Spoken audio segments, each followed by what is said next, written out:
मित्रांनो, मराठी इंडस्ट्रीमध्ये एक काळ होता, अशोक सराफ, लक्ष्मीकांत बेर्डे यांचे कॉमेडी पिक्चर बघून आपण अक्षरशः जमिनीवर पडून पडून हसायचो. आणि त्यानंतर मराठी चित्रपटसृष्टीमध्ये एक काळ असा आला की मराठी कॉमेडी चित्रपटांची अवस्था बघून आपल्याला हसायला लागलं. नमस्कार, मी कुलदीप तुमच्या सगळ्यांचं पुन्हा एकदा कुलदीप ग्रेट फिल्म्स मध्ये स्वागत करतो. मित्रांनो, रिसेंटली मी प्राईम व्हिडिओवरती गुलकंद नावाचा एक कॉमेडी मराठी चित्रपट बघितला. आता या ठिकाणी कॉमेडीचा जेन्युइन अर्थ कॉमेडी असाच होतो. असं नाही की ते टिपिकल कॉमेडी पिक्चर आले आणि पिक्चरच्या वेळेस आपल्याला माहिती आहे थिएटर मध्ये आपल्याला हसायला येत नाही. बट ह्या चित्रपटाच्या बाबतीत एकदम उलट आहे. हा पिक्चर बघताना तुम्हाला जेन्युइनली हसायला येतं. या चित्रपटाचा प्लॉट असा आहे की सई ताहमनकर आणि समीर चौगुले यांची मुलगी आणि प्रसाद ओक यांचा मुलगा यांची एकंदरीत लग्न करायची एक सिच्युएशन दाखवलेली आहे. आणि आता हे लग्न राहतं बाजूलाच आणि ह्या लग्नाच्या बॅकग्राऊंडला जी वेगळाच एक कांड चालू होतो त्यामध्ये जे एक सिच्युएशनल कॉमेडी होत जाते ते बघितलं का नाही तुम्हाला 100% मजा येणार. ही गोष्ट खात्रीशीर आहे. या चित्रपटाचा सगळ्यात मोठा प्लस पॉईंट जर बोलायचं झालं तर समीर चौगुले महाराष्ट्राची हास्य जत्राच्या माध्यमातून आपण त्यांना ऑलमोस्ट रोज बघितलेलं आहे. आजही आपण त्यांच्या युट्यूबवरती व्हिडिओ लावले का तर एका लूपवरती बघू शकतो. एवढ्या लेवलला माणूस कॉमेडी करतो. पण ह्या बेसिक चित्रपटामध्ये त्यांचा असा खतरनाक रोल आहे म्हणतो ते एक कुठल्या तरी एका मोठ्या कंपनीत मोठ्या पदावर कामाला असलेली व्यक्ती दाखवली. आणि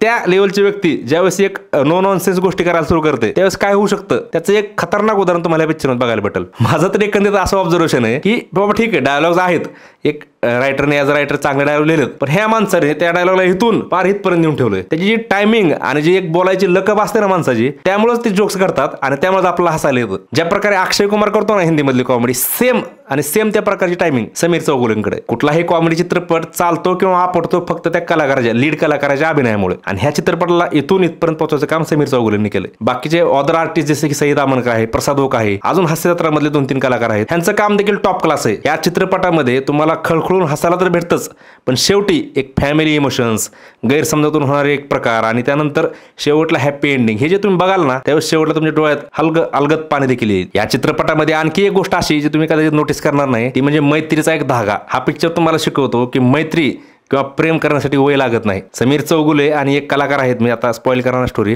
ह्यांची जी एक फ्रेंडशिप एका म्हणजे अनपेक्षितपणे जुळून येते ना फ्रेंडशिप, ती जर तुम्ही बघितले का नाही तुम्हाला एक त्यातून हलका अलगद तुम्हाला मेसेज देखील भेटेल. आता तो मेसेज काय आहे आणि कशा प्रकारची मैत्री आणि काय घडतं हे तुम्हाला त्या चित्रपटात बघायला भेटेलच. एक टिपिकल फॅमिली कशी असायला पाहिजे याचं देखील एक उत्तम उदाहरण तुम्हाला या पिक्चरमध्ये बघायला भेटेल.